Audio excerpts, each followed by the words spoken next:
यो हो I-beam structure. तपाईले धेरै जसो घरको कौसीमा यस्तो खालको स्टिल स्ट्रक्चर देख्नु भएको होला। आज कुरा गरौँ तपाईको घरमा आई-बीम स्ट्रक्चरको आवश्यकता कति बेला पर्छ त। यदि तपाईको पुरानो घरमा अल्टरनेसन अथवा रेनोभेसन गरिदैछ भने आई-बीम स्ट्रक्चर बनाइन्छ। यसबाट नै आई-बीम स्ट्रक्चर बनाएर वाल सिस्टमको घरमा पनि अल्टरनेसनको कामहरू गर्न सकिन्छ। त्यसैगरी अर्को इम्पोर्टेन्ट कुरा भनेको रुम अथवा फ्लोर एडिसन। यदि तपाईको वाल सिस्टमको घर छ भने त्यो घरमा तपाईले आई-बीम स्ट्रक्चर बनाएर फ्लोर एडिसन गर्न सक्नुहुन्छ।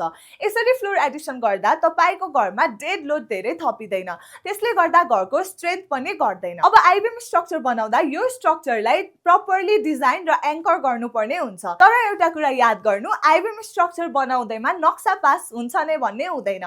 अब आई-बीम स्ट्रक्चर बनाएर नक्सा पास गर्नको लागि चाहिँ के जरुरी हुन्छ त। तपाई पनि यो कुरामा इन्ट्रेस्टेड हुनुहुन्छ भने कमेन्टमा इन्ट्रेस्टेड लेख्नु होला। अर्को भिडियोमा हामी यो बारेमा डिटेल इन्फर्मेसन लिएर आउने छौं।